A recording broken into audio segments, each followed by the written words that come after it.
are live. Welcome back, ladies and gentlemen. I'm your host, Blake Ruffino. This is Are You Serious Sports. I hope all of you are making it a good one.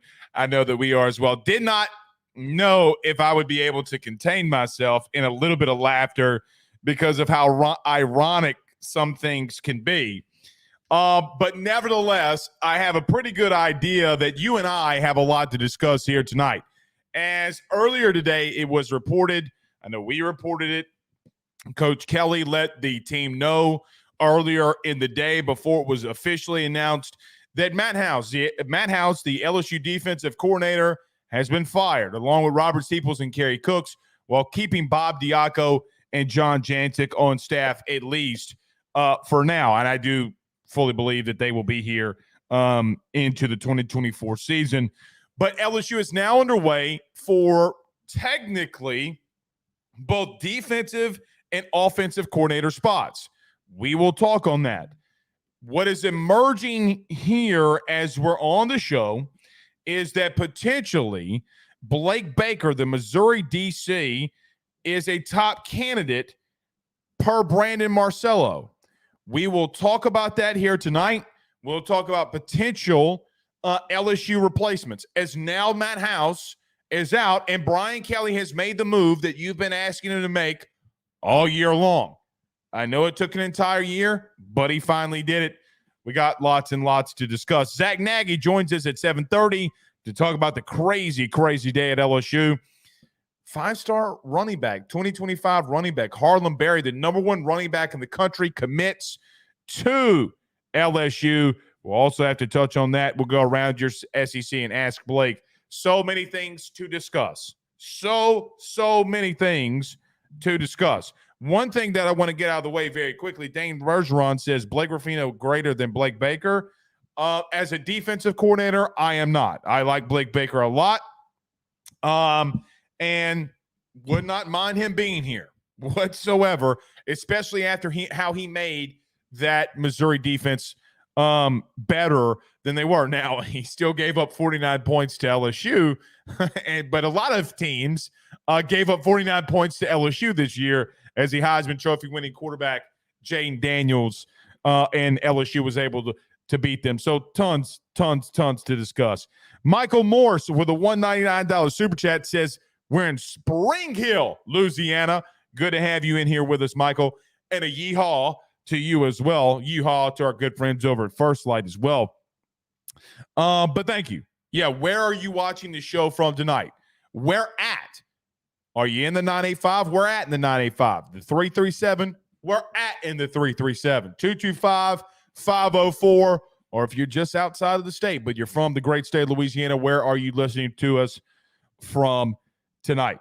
Brian, or Big Cajonas Kelly, with a super chat, with a $5 super chat, says, I'm here popping bottles and models in the frog capital, the 337, hashtag Go Tigers. Good to have you in here with us, Ryan. Thank you so much for the super chat. Our good man, Chris Phillips, who is now not the Spurs Up Show. He is SEC Unfiltered, doing an absolutely fantastic job so far in a recent transition covering the SEC. But he says, ding dong, the witch is dead. Blake, when seeing Matt House got canned. Oh, buddy. Yeah. That text went out today to the players and started making its way around. And then bada bing, bada boom. We got an OC in DC that we have to go after. So we'll talk about both of them. No time to waste.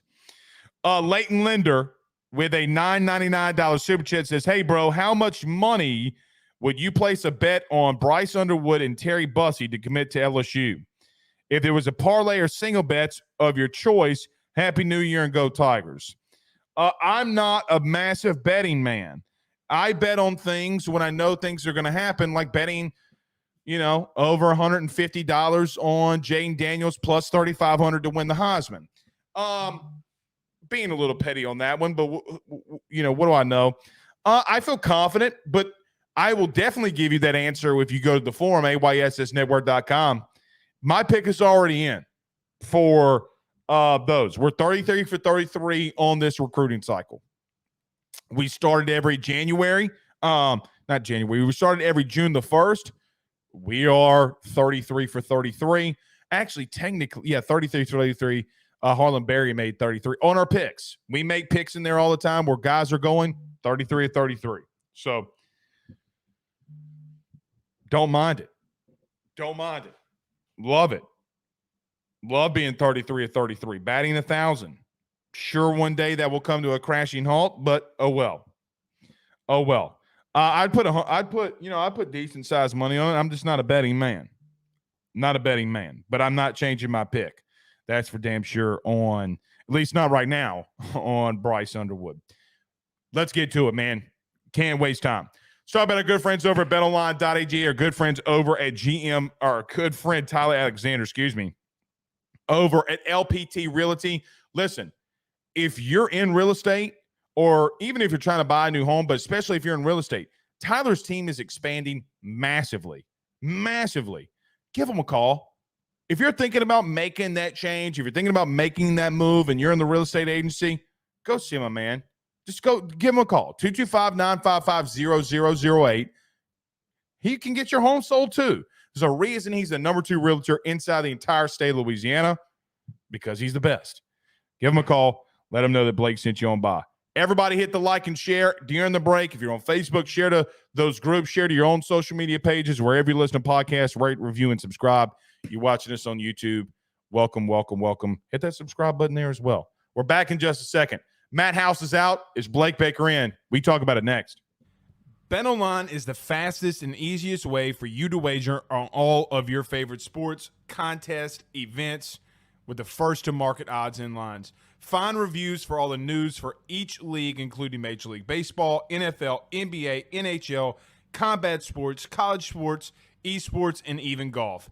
BetOnline continues to be the top online resource for all of your sports information for live in-game betting, props, and futures. Head on over to BetOnline today and use your mobile device to join and make your first sports bet. Use our promo code BELIEVE50, that's BELIEVE50, BLEAV 50, to receive your 50% off welcome bonus on your first deposit. That's betonline.ag, betonline.ag. He will sell your house and find you a new. Well, Tyler's the man, he's here for you. If you want to buy or sell, well, it's not too late. Dial 955-0008. Just call 955-0008. Y'all call Tyler, he'll shoot you straight. We're back.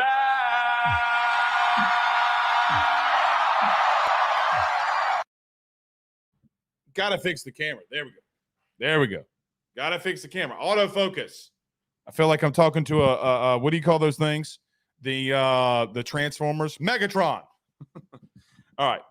Let's get to it. So today, it was announced that LSU defensive coordinator Matt House and LSU would be parting ways after his 2-year stint in Baton Rouge as the defensive coordinator. Was not the only departure that LSU would have today in the coaching world, with that being Robert Steeples, that also being Kerry Cooks. Now, what do I think about that? Let's start with that before we get to the report out about Blake Baker.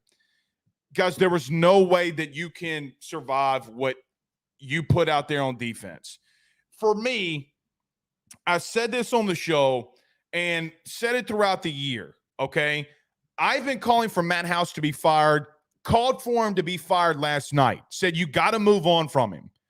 Today they did. I don't think that anybody in their right mind, okay, would have logically thought, like if you actually have a brain, okay, that you would not think that they had to move on.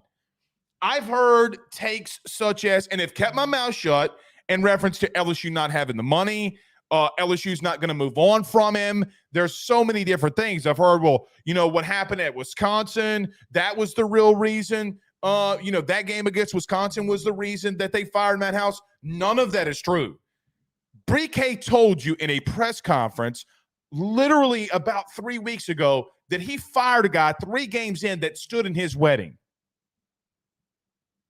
This goes based off of what BK thinks and what Scott Woodward thinks and what they're going to do. But the one thing is LSU, you are LSU. Don't let that shit fool you.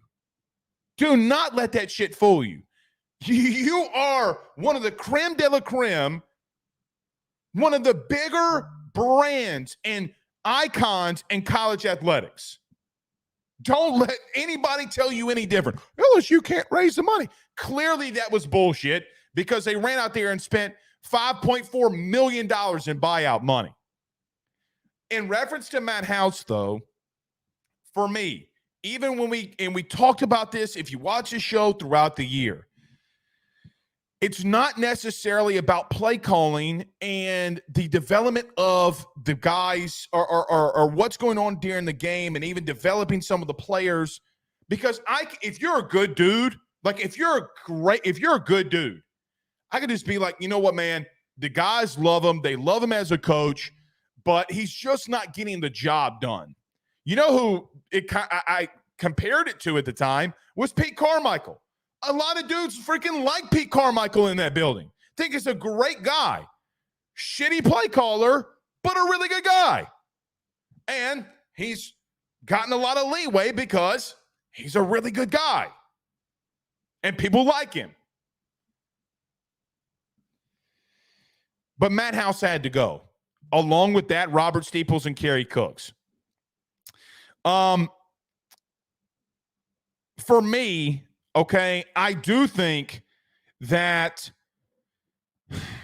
Robert Steeples was thrown into a really tough situation, and that not only Robert Steeples and Kerry Cooks, but even Matt House last year got bailed out by a really experienced defensive secondary.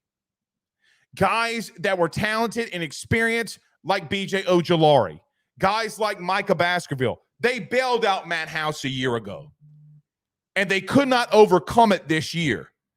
But this tells us a lot more about Brian Kelly than anybody.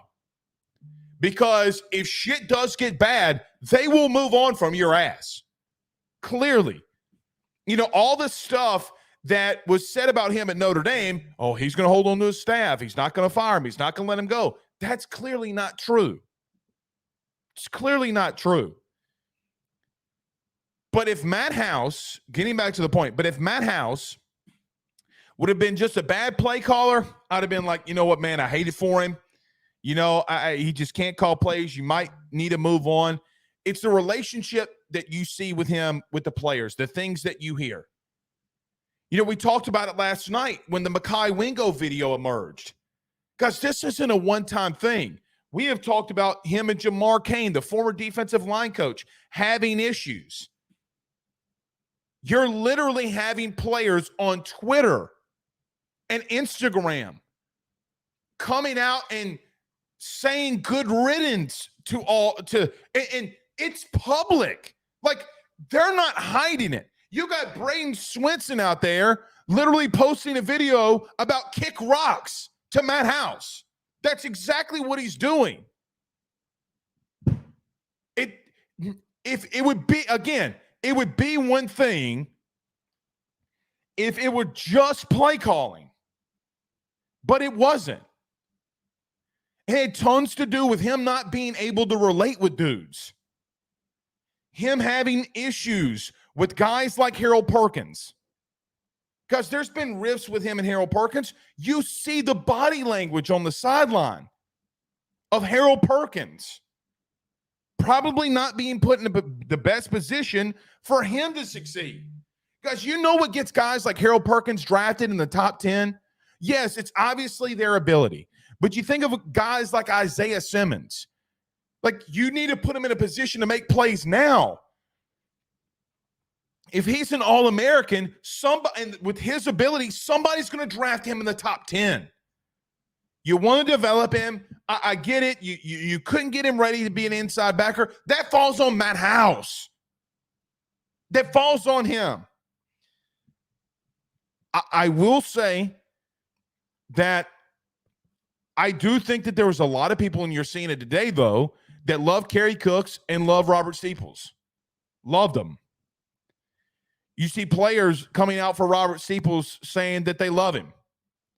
I think it sucks for him, but you got to move in a different direction. You know, one thing that there's a take that people have that I kind of loathe, like, we're DBU. Yeah, okay. I'm with you on that. Yes, and I'm not going to think that we're not in the talent that we've had here, because we are. Hate it for him. He's a younger guy. He will bounce back. He will go somewhere else. He will make a good living in coaching if he wants to. Just his first job at a big power program should have probably not started off at LSU. And I hate that for him, but there's things that you got to do here in recruiting. There's things you got to do here in development. It's not his fault that Matt House decided to play that far off the ball. It's not his fault. It's not his fault that Brian Kelly allowed that to happen either. Like, right? Like, no, there are a lot of people that won't blame Brian Kelly, where I think I commend him for what he's doing on the offensive side of things. I do think he made clearly, and that obviously he sees it, he made bad decisions when it came to his defensive hires.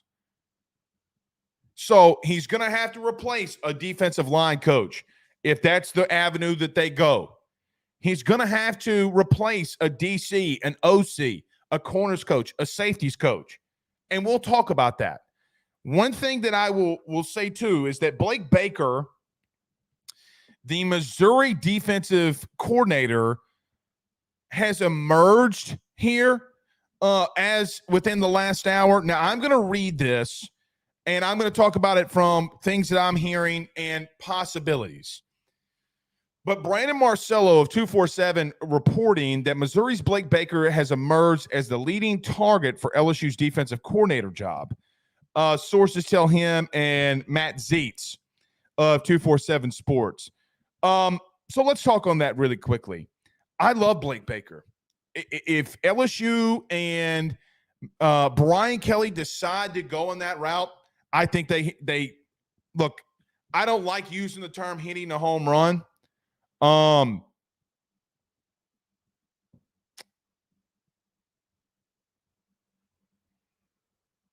on one second. Okay. Never mind. Somebody just sent me this fake Nick Saban's retiring thing. I'm sorry. Let me start over. I thought we just had breaking news that Nick Saban retired, and it stopped me in my tracks. Let me start over. Blake Baker, it has emerged that he will be could be a leading target for LSU as the next DC here. Obviously, the Missouri DC.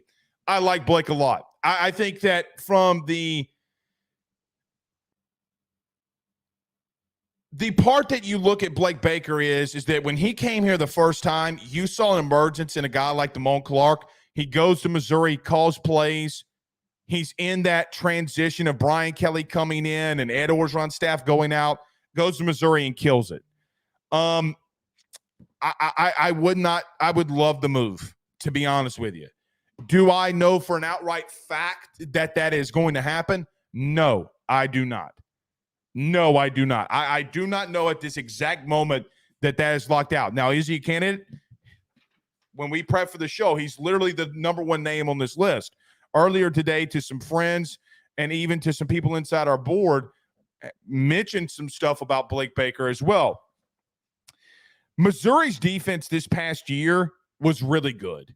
Now, you can say, well, Blake, they played against Jane Daniels and LSU, and they looked mediocre to not that good. Well, a lot of teams didn't look good against LSU and Jane Daniels and on his Heisman run. It would be a really good hire, just a really solid hire for Brian Kelly going into year 3, a guy that knows Louisiana, has been at Louisiana Tech, played at Tulane, obviously coached linebackers at LSU. You can make the argument was a part of one of the best developments of a guy that we've seen in a long time at LSU, that being Damone Clark, and even Micah Baskerville. Even Micah Baskerville being a part of that. You guys called plays in Miami. The guys call plays in the SEC at Missouri, and Missouri was 11-win team this year. If he's got ties to Louisiana, wife is from Louisiana, it makes a lot of sense. It does make a lot of sense. Now, the question that you would have is, well, Blake, he just signed an extension. He did just sign an extension. And I would assume that there are contractual things that they are maneuvering if he would be the guy. I would tell you maybe it would feel, if you're going to spend $5 million or $5.4 million for Matt House to leave, that going and buying out a guy's contract that he just signed an extension on, yeah, you would be spending a lot of money.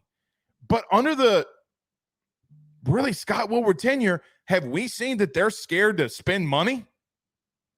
No. They'll spend $17 million in a buyout for Ed Orgeron, another $20 million in buyout to get Brian Kelly here. They spent $5 million to fire their DC and staff members. You're starting to ask me the question of, well, Blake, you just signed an extension. Do you really think they'll go and buy out Blake Baker? Yeah, I do. I 1,000% do. Because every time people start bringing up, well, what about the money here for this, this, and this? And I'm like, well, the only thing that I've seen under Scott Woodward is he spends money. Newsflash. Like, how is nobody connecting those dots? Missouri was one of the top defenses, though, in the SEC this past year. They had great games against Georgia, winning really tough games for them and the talent that they have. And winning games, even when it was on a field goal against Kansas State. Look, I look at Missouri, okay, and I look at them, and look, people are going to throw stats at you, okay, when it comes to Blake Baker and this Missouri defense. Man, they were really good. Their defensive front, their front seven played really good. They had a lot of guys that balled in and were loyal, and they played like their hair was on fire. I wouldn't mind it. And from a recruiting aspect, Blake Baker will recruit. He will recruit. And here's another thing, too. And Harold Perkins, who's on your team, arguably the best player on your team, said when he chose LSU, he goes, man, even during the transition, Blake Baker never gave up on me. You're getting a guy in Harold Perkins that loved Blake Baker. And a guy in a culture shift. Guys, there's not going to be a situation where those dudes don't love Blake Baker. The culture changes overnight, instantly. I think there's a lot of guys, too, that we could talk about that it would be the same way. I think Lance Guidry is a guy the same way. Like, did you see that Miami defense this year? Yeah, they sucked offensively. Defensively, they were not bad at all.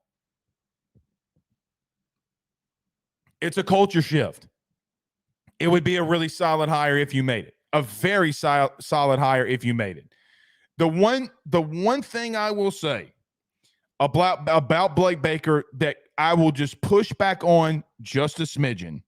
Now, give me a little leeway and runway here. He still has that Miami tenure on his ledger, right? I know that he has a very solid record at Missouri, being in the ACC. Not and will not deny that, right? Like, will not deny that. But he is a younger guy, and he's coming off a season where he called a defense that was really good. But guys, you saw him up close and personal. Like, even in the first half of the game against LSU, like Jane Daniels, it took Jane a little bit of time to go, and it was Jane's legs that ultimately won you the game. And man, they made a lot of plays on defense. A lot of plays on defense. They looked really good against you. They flew around. Look what they did to an Ohio State team that, regardless of Marvin Harrison Jr. and their quarterback's not there, has a lot of freaking talent. Holding them to under 10 points. Yeah, if LSU goes that way, I would not be shocked. Let's talk about a couple quick things, just in case it's not Blake Baker. Now, seems like it's going that direction. I mentioned earlier Lance Guidry, the Miami defensive coordinator, deep ties, know Lance, met him when he was at Southeastern for a year. That Miami defense was pretty stellar, man. They did a lot of really good things, and they get labeled because of how bad they were at times offensively under Cristobal. Lance Guidry can call plays. He's a Louisiana dude. Will and can recruit. I look at this Miami team, right, and say to myself, look, you saw Missouri last year be a top 35 defense in the country. I think they were around 33, 34. Miami had a really good one too. And he could make some sense there if you were to go in that direction. But Lance Guidry would make some sense. One that I saw people throwing out there that doesn't make a lot of sense to me is DJ Durkin at Texas A&M. DJ Durkin for me does not make a lot of sense. I think that DJ was given a label because he had a lot of great recruits. Guys, he walked into the candy factory and was given an unlimited amount of unlimited credit card to go build a defense. I will say this though, DJ, a lot of dudes like DJ, but they loved Elijah Robinson a lot more. Look, his tenure, DJ Durkin's tenure at A&M goes to the point of, look, man, he had a lot of toys to play with. He's been a really good DC, though. I don't think you strike out with him. Just doesn't make a lot of sense to me. The last one before we get to these quick position coaches is Bob Diaco, who was on staff. Former Louisiana Tech DC, former Notre Dame DC, was at the Purdue and Nebraska. I would not be shocked if they went there. Okay? I would not be shocked if they went there. I just don't know if I can see it, though. Okay? Don't know if I can see it because I do feel as if you were going to go to Diaco, why not firehouse and then hire him immediately? Like, what are you waiting on? Right? Like, what are you waiting on? If you were going to promote Diaco, you should hire, fire, boom, boom, and you're in there. Matt House is fired. Bob Diaco is elevated. I just, as time goes on, maybe they do, and maybe I'm wrong, but I don't know if I feel that way. Okay. Zack Nagy coming up, but I do see some super chats in here, so let's get to a couple of them before we get to him. And we will get to position coach news. Either we'll talk about that with Zach. We'll also talk about that, or I'll talk about that once we get out with Zach. But Eric on YouTube says, Coach, been working on this for a while from Houston, listening in Florida. Good to have you in here with us, Eric. Yeah, so let me say this too. A lot of people, and I said this in the very beginning, I heard the argument that, and look, there was a lot of people during this entire year hearing Matt House is staying, Okay, you never heard it on this show. I know one place that you never heard it, this one. I was the only, I feel like I can, I know I can only speak for myself, and knowing for myself, you got to let him go. T-Baby with a $4.99 super chat says, yo, B, why would Baker or Cray come back, or maybe Corey Raymond come back when BK just fired them 2 years ago? And what do you think about Lance Guidry? Because they love LSU, and I don't know if Corey Raymond, if he did come back, we will talk on Corey Raymond. I don't know if Corey Raymond's got another team lining up to get him. That should tell you a little something there too. And Blake Baker's wife is from Louisiana. All I'm going to say with that is I've been married. I've been with my wife for 8 years in total. And if there's one thing that I've learned in marriage, it's this: women rule and boys drool. Okay? When you're married, you will understand. If you're not married, I promise you, when you have kids and women rule, boys drool. Okay? While some of you little horny little boys are like the little thing from Dora the Explorer, swiper no swipey on Tinder. Okay? That's all you are. Swiper no swipey. You're swiping on Tinder. When you're married, it don't work that way, dog. Don't work that way. All right, couple more. I'll get to two more. Chase and Cole, stay with me. I will get back to yours, but we do got to get to Zack Nagy. Richie Roche over at Roche's Lawn and Landscape says, I love the way BK handled it, sends an all business message, and that I'm in charge. Love the lack of leaks, too. Yeah, there is no leaks in BK. I mean, there's some, but not a lot. Speaks to the accountability of the commitment to excellence.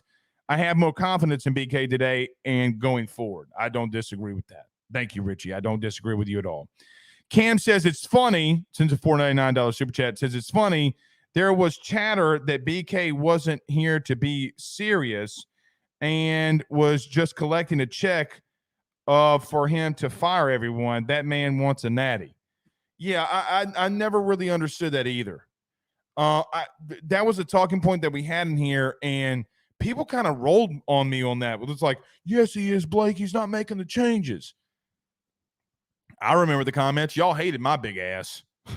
Y'all hated me. You're like, bring on Zack Nagy. Bring on Zack Nagy. We do that next. Let's talk to him about what everything that's going on around LSU and what does he think of the changes. What is he hearing? So we'll do that. Let's talk about our good friends, though, over at Avid Inspection Specialist, your number one spot for any inspection that you need on your business or home. Mold inspections, lead inspections, asbestos inspections, drone inspections, they do it all with their 11th-month new home warranty inspections. They can do whatever you need. AvidSpecialist.com. That's AvidSpecialist.com. 225-717-5591 is their phone number.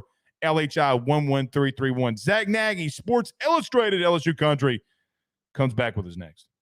Guys, you might know my good friend Carol Falls and all the great service that he provides over at State Farm. He is your good neighbor after all. But did you know State Farm has surprisingly great rates as well? Along with the great neighbor service, State Farm agent Carol Falls has surprisingly great rates for everyone inside the state of Louisiana. So call him today at 985-395-4300, 985-395-4300 for all of those surprisingly great rates on auto, home, and life insurance needs. Like a good neighbor, State Farm is there, and individual premiums will vary by customer. All applicants subject to the State Farm underwriting requirements. By the Drake Williams Law Firm, drakewilliamslawfirm.com. Whether you've been injured in an accident, you're preparing for a future with your estate planning, you're getting ready to close in on a real estate deal, or you're about to welcome a new addition through adoption into your family, or you're facing criminal charges, you need very experienced attorneys, and that is what the Drake Williams Law Firm will be able to do for you in navigating the legal system. The door to their cozy office in historic downtown Ponchatoula has been open since 1981. They have helped thousands and thousands of Louisiana families and individuals win cases, close on real estate deals, and regain that peace of mind. Their lawyers over at the Drake Williams Law Firm, Ernie Drake III, Ryan J. Williams, and Summer Vignair, are very determined, compassionate, and dedicated to their craft. It's the Drake Williams Law Firm, drakewilliamslawfirm.com. Give them a call today at 985-386-7600. Tell them your good friend Blake Ruffino at AYS sent you on by.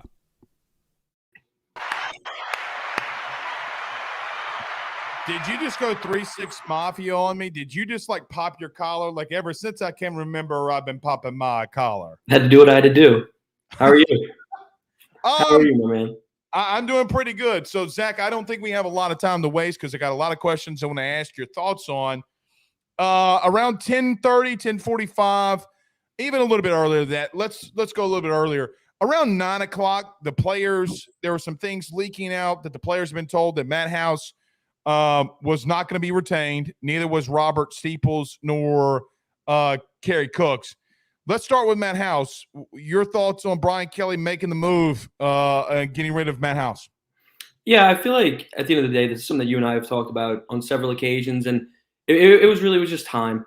If you bring him back, you're ultimately entering, a do or die type of year where you could potentially lose the fan base, and obviously that's not something that you want to do. So it's obviously Brian Kelly's call. He knows more than us, and you and I have said that on several occasions. Whatever he does, he knows more than us. He's going to do what he needs to do. But look, ultimately he made the decision, and I think it was the best for the team. Sure, there were some personnel problems this year. Maybe you didn't have the talent to compete in the SEC, but at the end of the day, there were schematic issues as well. There were a lot of head-scratching decisions by Matt House, and you can blame other position coaches all you want, but Matt House is the one who oversees it all. And here we are. and he's gone, and they parted ways, and now it's time for a new era for this LSU defense. And if you're asking me my opinion, I think it was for the best. I do agree that it was for the best. They did not make the decision based off of this. At least I was told that they were not making the decision based off of this today. But I want to get your thought. Yesterday, it was the cherry on top for me when that video got leaked. Not really leaked, because I think Jock just did his job, and it just, made the rounds and made the circles. Was that the tip of the iceberg on the Madhouse movement? I mean, you don't get $5.4 million in buyout money ready if you're not ready to fire somebody. I'm not going there. I mean, come on, let's use brains here. But that's got to just be, from a fan perspective, the cherry on top that, like, hey, man, this is it. Madhouse has to go. Look, Jacques was obviously just doing his job, so obviously no blame on Jacques. But yeah, I mean that's something that certainly took social media by storm. Once you see a video like that of your team captain, Mekhi Wingo, who is one of my favorite people I've had the chance to talk to. Always great, Zach. Yeah. When we talk to him, he's always fantastic. Respectful, humble guy, and for him to have maybe a little bit of ill will towards Madhouse. Not saying he does, not saying he doesn't, but for him to have some type of attitude in the moment certainly is something to take note of. Do I think that was the tip of the iceberg? I have mixed emotions on that. I'd like to say yes. I'd like to say no, just because his buyout's so significant. You're not going to make a massive play like that strictly based off of a social media clip. But certainly there were private conversations between the players at the end of the day, and there probably would have been a lot of other portal entries potentially if you were to keep Madhouse around. So here we are. Obviously, that's a sticky situation, and Mekhi Wingo's now off to the league to go do his thing. But yeah, I think there was definitely some feelings towards that video that was leaked on social media. Well, I don't even think that it's just Mekhi Wingo. You got Braden Swinson out there putting a thing like kick rocks to him. That was crazy. Well, it is crazy, but it's not the worst thing. Look, Harold Perkins does not speak. Like, he talks to the players. He's different around players. He does not speak. Zach, you go to every practice, you go to every opportunity there is for LSU. How many times have you spoke to Harold Perkins that LSU's made him available? There's one time, it was at an away game actually, so there was only a select few media members there. So the no game, wasn't it? It was the one where he had the interception and kind of clinched it for LSU there, correct? Correct. And so to answer your question, never. You never get to talk to Harold Perkins. And to be honest, when he's posting on social media, like on Instagram or something like that, it's NIL deals. It's really just like, stuff to, get his name out there, get exposure, and, make some cash. So yeah, he's not an outspoken guy. So when I saw him put something out like that, that was certainly when I kind of sat back, kind of scratched my head and said, oh shit. Here we go. Maybe there is some things going on behind the scenes in that locker room that we don't know about. And does it surround Madhouse? Obviously, all signs would point in that direction. So yeah, definitely to what you're saying, there's some truth to that. But he said the same exact thing Sage Ryan said. It ain't funny when the rabbit got the gun, right? Didn't Sage Ryan say that like a month and a half ago? Like, I think I saw that a while back. Yes, when I saw you 2 weeks ago at practice, it was the talking point of everybody in the media. Everybody, oh, there's Sage Ryan. I mean, he said the rabbit's got the gun. And I'm like, oh my God. Okay, but it's a big deal. Glad that they moved on. Yeah. Surprise, Zach, I said this earlier. I think it was like my number one talking point. And what's your thought on this? Okay. Scott Woodward paid $17 million to fire Ed Orgeron. He paid probably roughly, if not more, than $20 million in a buyout to get Brian Kelly out of Notre Dame. Okay. He then gives him a $100 million contract. We saw what he did with Kim Mulkey. We saw what he did with Jay Johnson. Why are we so surprised that he spent $5.4 million to fire this staff? Like, why am I just crazy and like have my purple and gold glasses on and said to myself, like, oh, well, you know what, man? Like, this is LSU and obviously we'll do it. I mean, am I crazy? He's spending money. Like, what? This shouldn't be a big talking point, should it? Obviously, like, my immediately thought process after that would be, scared money don't make money is the type of deal. Don't Billy Napier LSU. I had to do what I had to do. But look, at the end of the day, there's some truth to that statement. And, Scott Woodward's not scared of shit. He's not scared to spend money And if that is spending that money and cutting that check is what's going to be best for the LSU athletics department, he's going to do that. And he's proven that on a day-by-day basis. And here we are, cutting a $5.4 million rough check to get rid of that staff. And it was a move that needed to be made. And here we are. So, look, no, I'm not surprised. I understand others might have some feelings towards that. But for me, sounds like you and I are on the exact same page where I'm sitting here. I'm like, hell, do what you got to do. Cut the check, get them out of here, and let's revamp that defensive staff. Thoughts on Robert Steeples and Kerry Cooks also being let go? I wouldn't say, there's some recruiting pieces that you could miss potentially. Obviously, the talk of the town is going to be, do you bring back Corey Raymond? What do you do there? And I'm sure we could get to that in a second. But there's going to be some recruiting pieces that you might miss in the state of Texas. But at the end of the day, Brian Kelly's going to go out and get a home run hire. We can hope, and he'll hit the recruiting trail with force and do what he needs to do. He's dipped into the state of Texas, and at the end of the day, you're going to have a staff that can go in there and do what they need to do. Am I surprised? No, I'm not surprised. You had quarterbacks completely annihilate this defense on a routine basis, and it obviously started with the secondary. Is it a coaching issue? Is it a player development issue? Was it a personnel issue? We can't sit back and speculate that on a day-by-day basis, but yeah, I think it was certainly time to get rid of that staff and start from scratch. About an hour ago, it was reported that Blake Baker has emerged as the leading candidate for LSU's next defensive coordinator job. I'm going to give you open floor on this. What are your thoughts? Well, let me ask you this. Are you hearing some of the same stuff? And look, I'll give you the floor on that. Are you hearing a lot of the same stuff? What do you think if Blake Baker were to be the DC at LSU?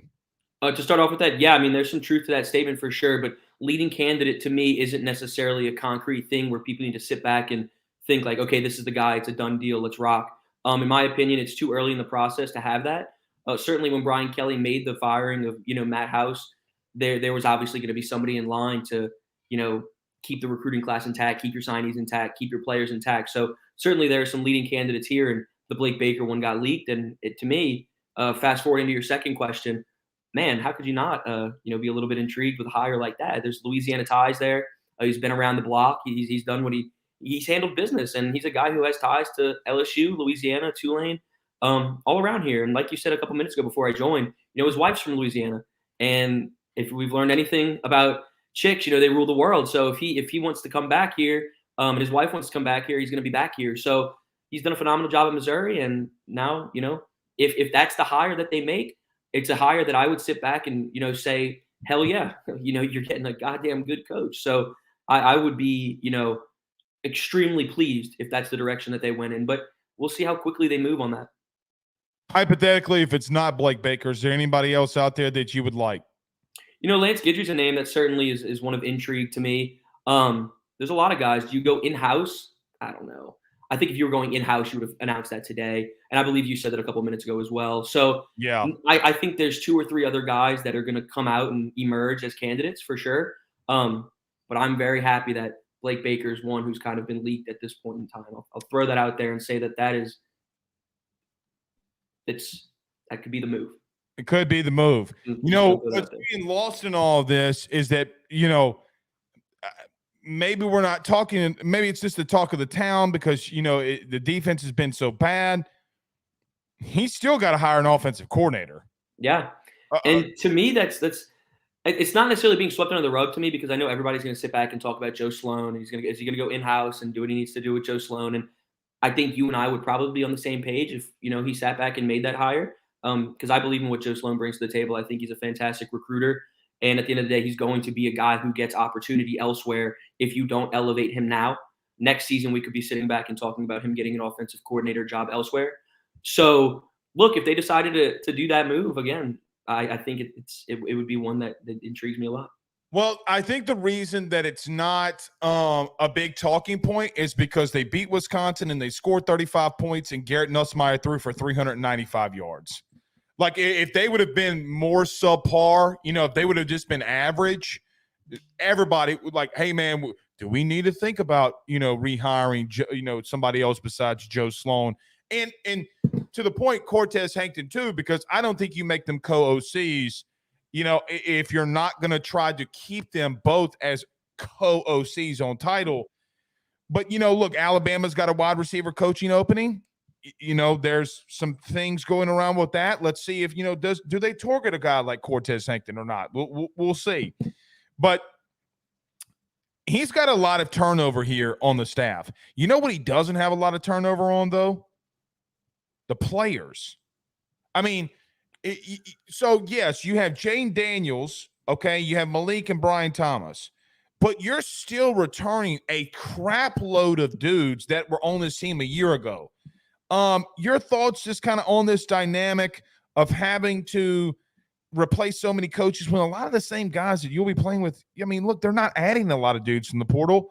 A lot of dudes will be back here potentially. I think you're entering a crucial, third year of the Brian Kelly era. Obviously, I wouldn't say this is a make or break year by any means because you're replacing such large number of the staff, but kind of hitting on what you're saying specifically.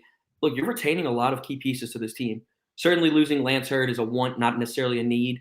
You have a lot of talent coming in on the offensive line, and you have a ton of players returning already. So, I'm not sweating the Lance Hurd move at this moment in time. 2025 is when I'm going to sit back and be like, damn, I wish he was here. But look, you're returning a ton of talent on both sides of the ball. I'm intrigued to see what Mason Smith ends up doing. I think it could be, beneficial news for LSU fans. But look, you're going to go out and you're going to go make your hires, and you're going to go get, like you said, it's a complete overhaul of your coaching staff. But the talent that you're returning is so significant that it doesn't necessarily worry me to a significant degree. Thoughts on the position coaches on defense? Let's start with corners. Obviously, Corey Raymond's been a big name around here. A lot of people, chattering about Corey Raymond. Your thoughts on what they could do at corner? Yeah, look, if you bring in Corey Raymond, we know that he's an elite recruiter. He's fantastic at what he does. Sure, Brian Kelly didn't retain him and whatnot, and it wasn't the best, situation over at Florida. But at the end of the day, if you bring him here, he has significant recruiting ties. He's a fantastic guy on the trail, and you add him to the juggernaut staff that you have right now with Joe Sloan, Frank Wilson. You're assembling an all-star recruiting staff. So I would support the move to bring Corey Raymond back. I know a lot of people might not, but I think coming back, a fresh start back here again wouldn't be the worst thing in the world. Do you think that there's question marks around Corey Raymond? Certainly. Certainly. It didn't produce his last year on staff. You and I talked about that a couple of weeks ago. And that's why I sit back and I obviously say I support the move. I don't want to contradict myself and say I don't support the move. I know what you're trying to say. There's recruiting benefits to this, and there's also some improvement that needs to be made on field from a player development perspective. So it's a win-lose. There's other things that need to happen here. But look, the last year of his tenure in Baton Rouge wasn't impressive. And there's a reason why he wasn't retained. So there are some things that are going to need to work out immediately with him on the staff if they go that direction. Safeties. I'm not sure where they go in that direction. Mm-hmm. I'm really not sure where they go in that direction. Do you get one coach and just make it a defensive backs coach, or do you go out and make two separate hires? I think he makes two separate hires because he's had it for the last 15 years. He's had a corners coach and a safeties coach. I mean, it just only makes sense to get to continue to do what he's doing. Right. Agreed. Oh, that's just what I think. I do think TJ Rushing makes some sense from A&M, but I don't know there. I'm with you. If all the position groups that I haven't really heard anything definitive, it's certainly at safety. It's at safety. Yeah. I mean, watch that be the first hire that they make. Watch. But I do think that there's going to be some aspect of, let's say if it's Blake Baker, is there a part where he wants his own DBs coach? Is there a part that he would want his own safeties coach? Is there a point that maybe he wants his own defensive line coach? Okay, I know that John Jancic and Bob Diaco were not fired. But I do tell you, I mean, you got another move along the defensive line that I feel like you got to move because you fired Jimmy Lindsey today. And the reason I brought up Jimmy Lindsey is because we never really got to know him. And Bo Davis's name. So let's talk about the elephant in the room on the defensive line. Everybody's talking about Bo Davis. But my question becomes, if you were going to hire Bo Davis, why didn't you go after him when you hired Jimmy Lindsey? Completely agreed on that. And I guess my thing with Jimmy Lindsey is I would have liked to have seen him fall back to an analyst role. I'm not sure I would have liked to see him get, kicked to the curb immediately. But that's what happened. It is what it is. I think there were some recruiting benefits that you could have had if you kept him on staff. He was slowly getting into a groove, flipped a couple of guys. But I think that defensive line coach is just about done.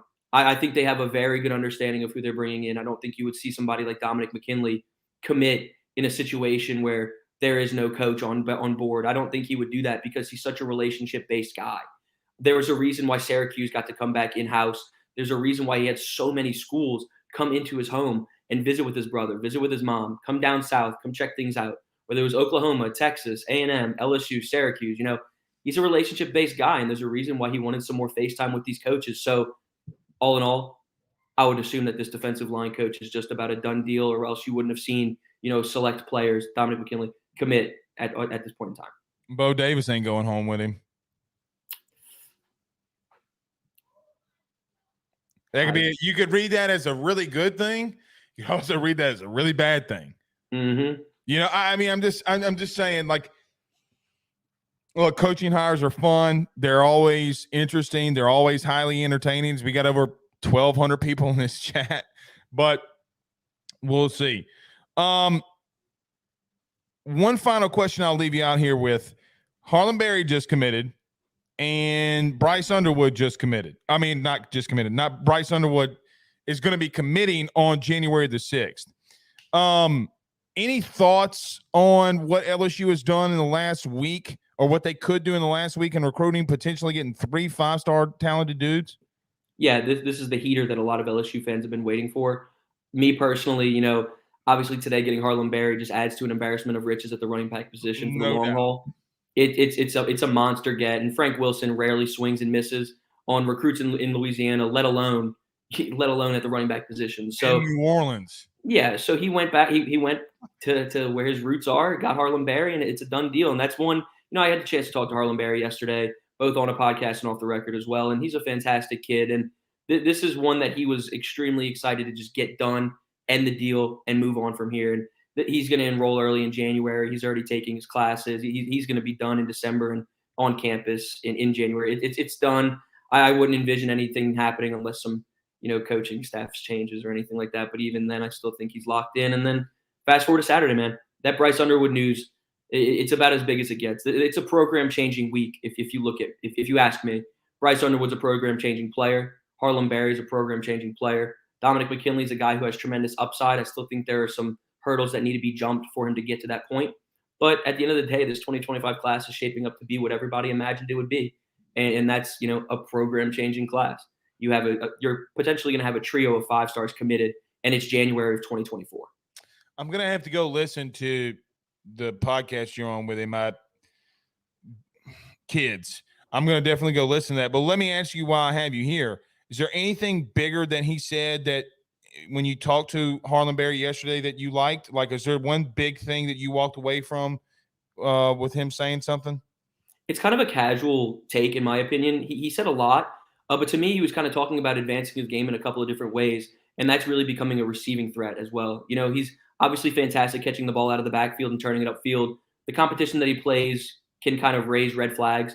It's not the best division in the state. He's not playing the best talent on a routine basis. But for me, if he can kind of advance his game and be even more dynamic than he already is, and that's catching the ball over the middle and being more of a receiving threat as well, that is really something that sticks out to me. And he played a little bit of defense last year as well. So, look, when he's locked in and completely focused on becoming a running back, he wants to get his weight up to 195. He's at around 175, 180 right now. So he wants his college playing weight to be at 195. And once he gets there and he completely, puts his pieces together, this is a scary, scary player. So that caught my eye the most is things that he's looking to progress in before his senior season, and especially hitting the weight room to reach that 195, slot. Zack Nagy, that's why you're one of the best in the business, man. Sports Illustrated, LSU Country. Tell everybody what you got going on, where they can find you, just in case. I know it's Z Nagy right there, Z Nagy 20, but things you may be working on before you head out of here, brother. Yeah, look, man, it's all recruiting-based stuff right now. Obviously, that Bryce Underwood news is the talk of the town right now. Saturday is going to be hopefully a fantastic day for LSU fans. You go 3 for 3 over roughly a 6-7 day span. So we got a lot of stuff pumping out on LSU Country. We got NFL draft stuff. We got recruiting stuff, basketball stuff, women's basketball. You name it. If it's purple and gold, LSU Country's covering it. And you can check us out, LSU Country on Twitter, LSU Country on Sports Illustrated on Google. And of course, you can go to my handle right here, znaggy20 on my personal Twitter, and pumping out as much as we can. So busy time of the year, but we're chugging along. Good to see you, buddy. Thanks for joining us. Appreciate you, man. Have a good one. All right, Zack Nagy, LSU country. All right, I'll talk about Harlem Berry, my thoughts. I do have to go listen to Zach's podcast there. I really intrigued to hear what that young man had to say. Going to talk about position coaches, what I think, what I'm hearing on them. We'll go around your SEC at the end if we have some time. Don't go anywhere. Position coaches. What do I think they do at D-line? What do I think they do at corner? What would I do at corner? What do they do at safety? We talk about that next. Talk about our good friends over at betonline.ag. Don't go anywhere. We're back next. Or, excuse me, our good friends over at Home Field Apparel. Don't go anywhere. We're back next. Rufino and Joe Show is brought to you by Home Field Apparel, which is the best, without a doubt, premium collegiate apparel brand that is out there. They have over 150 different colleges that you can choose from, whether you're an Illinois fan or a Rutgers fan, maybe you're an LSU fan like Blake, or maybe you're an Alabama fan. Whatever it is, even Idaho, they have so many different designs for so many different football programs that I can guarantee you're going to find some great stuff to help root for your favorite team. I've already gotten my Notre Dame stuff. Blake has his LSU stuff. Make sure you head on over to homefieldapparel.com to check out your team's collection of clothing apparel that they have on the website. And when you do so, when you check out, make sure you use promo code RufinoJoe to get 15% off your order. That is RUFFINO,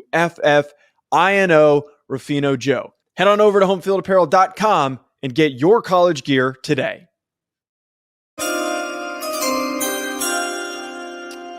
All right, we got some other things we need to discuss. So we're going to have to go over a little bit. Our time allotment, which is usually an hour. We won't be too terribly long, but we got some more things we got to talk about. All right, so I know we just talked about with Zack Nagy, the DC OC stuff. We even talked about position coaches, but I did not really get a chance to talk on it. I have made a lot of conversation with you on what my personal thoughts are on Corey Raymond. Wouldn't mind Corey Raymond being the next corners coach, but I do think that there's questions that have to be answered. Some of those questions that have to be answered is he losing a step when not necessarily comes to recruiting, but look, man, he's been 97th in the country the last 40 years when it comes to passing yards allowed in his unit. He has not necessarily been great there. I know he was at LSU the last 2 years when things were crumbling around. I know that he had a little bit of a rebuild at Florida. But with the portal the way that it is, with things the way that they are, I mean, I'm still old enough to remember when his room completely collapsed, and you're seeing the rebuild of that room now, right? Like, that room is having to be rebuilt now because of the things that he allowed to happen when he left. Now, I agree with Zach, who we just had on. I don't mind the Corey Raymond news, right? Like, I don't mind it. I still would want to see some things played out in the second tenure of Corey here. It wouldn't bother me. But if it were me, opinion, strictly opinion, okay? No sourcing, just opinion. I would go after Chevis Jackson. Chevis Jackson is a guy that played here. He's a co-DC at Marshall, has coached in the secondary, and is a good recruiter. With that being said, I don't know if I'll get my wish. I doubt to some extent that I'll get my wish, but Chevis Jackson is a guy that I 1,000% would go after. A lot of buzz around Corey Raymond and him being the hire. I know that Corey has made it known to people that he knows that are LSU boosters and fans that not only does he want that he is. I feel like a lot of people know that Corey Raymond wants the job and wants to come back. The DBU thing that he put on Twitter as his bio. Let's see if that is emerged and happens. And if it does, it does. And just have to get some questions answered but I'm a Chevis Jackson fan, homer, wouldn't mind it. Defensive line. This is one for me that we have talked a lot about. We haven't really brought up Bo Davis a lot, mainly due to the fact of I don't want to be screaming Bo Davis until there's an opportunity that you could go out there and hire him. What I would say is two things. Now, Bo Davis makes $1 million at Texas. Okay. Do I think that LSU would pay him 1.25, 1.3 to be the D-line coach here? Yeah, I do. I 1,000% do. Do I think they'd pay for his buyout? Yeah, I do. Like, I think LSU would match there. Do I think that it's a smart move for him? I don't know. Because I got to be real with you. I don't know if LSU is going to come off the money in recruiting with NIL like Texas will. I don't think LSU is behind. I think that they have spent a lot of money, a crap load of money in NIL. But he's kind of in a position where if he asks for money to get a guy there, he can do it. Colin Simmons, who I'll just throw out there, I'll tell you, Bo being a part of some things there to help him be at Texas. Yeah, I don't know how much sense it does make for him. Now, could he come home? He played here. Yeah, all of that makes sense. You've had multiple opportunities to hire him. You could have hired him when BK first got here. You could have hired him when Jamar Cain left. And you could have hired him when you hired Jimmy Lindsey. You didn't. If you're going to make moves and you're going to spend the money, go spend it. I do think that you save some money. You're going to save a lot of money. You're not paying Joe Sloan and Cortez Hank. Let's say Joe Sloan is announced officially as the current OC, like the OC. Just making a hypothetical here. He's not going to cost $2 million that you were spending on Denbrock to stay here. There is some money differences here. What I would say is it makes a lot of sense for us as LSU fans because Bo Davis is from here. He played here. I think he'll spend the money. I just do think that there's one area that I don't know if LSU matches all the time in recruiting. It is what it is. It is what it is. Coach Henderson, the Rams defensive line coach, his name has been tossed out there a lot by people. I've heard it a couple of times. Nothing that makes it definitive as of yet. And if he were to be the guy, you're going to have to wait a little bit. At least over a week, 10 days at least. This thing might not come as quickly as you want it. A lot of us wanted Matt House fired earlier than this. Still got to make a DC hire. Maybe there's somebody that, like if it were Blake Baker, that he would want to bring in. You don't know that.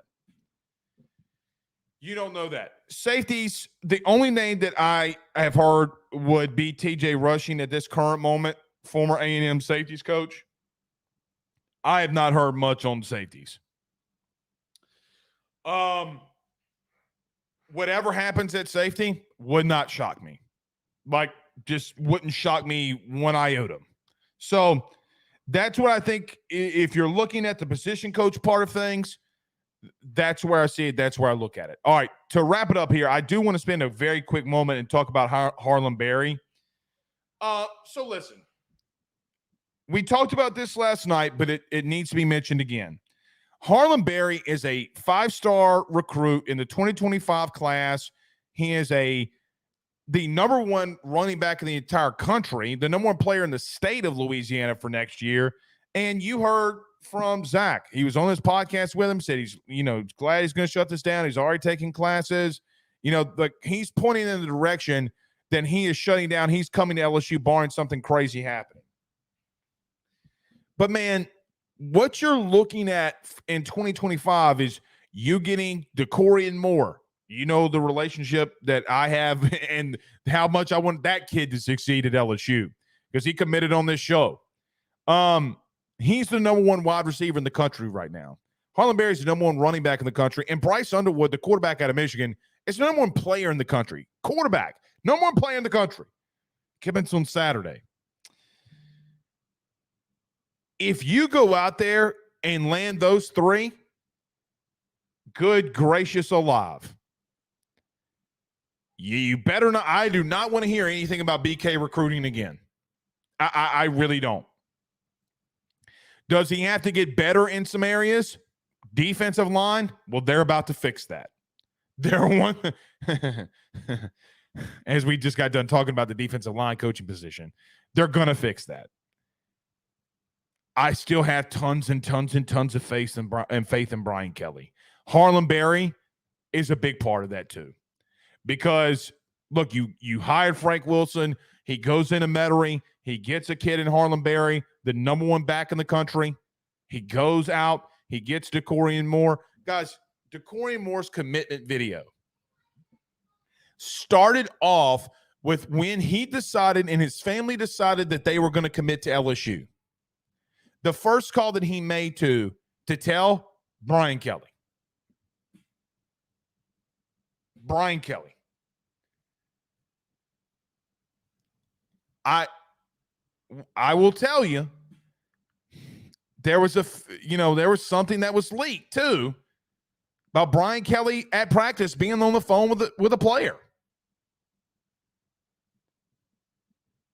They're doing so well, man. Gotta do better defensively, especially in the interior of that defensive line. Guys, you're one position group away from being where you need to be. That's why I'm not freaking out.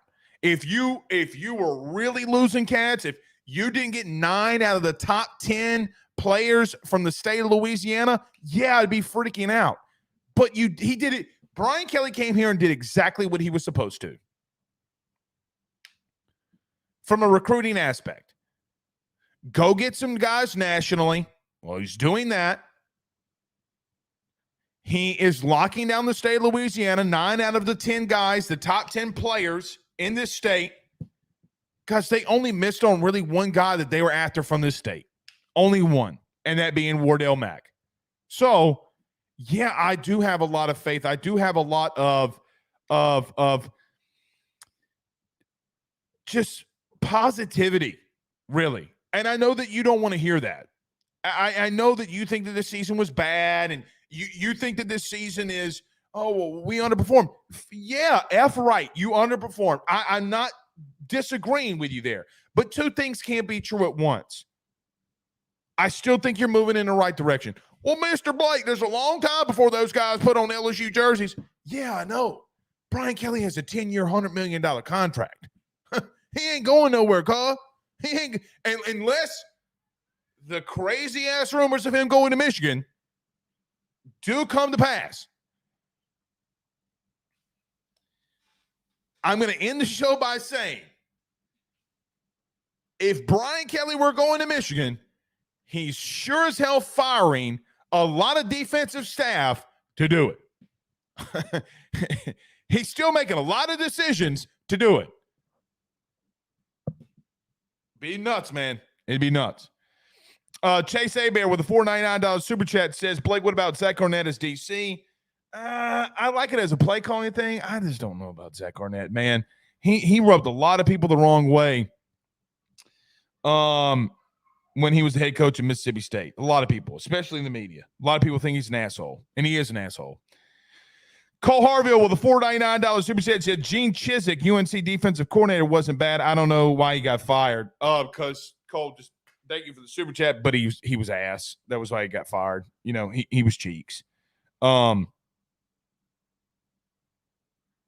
he was cheeks. So that's the reasoning. All right. We'll see y'all tomorrow. Got a lot of coaching stuff to talk about. It's going to be a good one. We'll see y'all. Peace.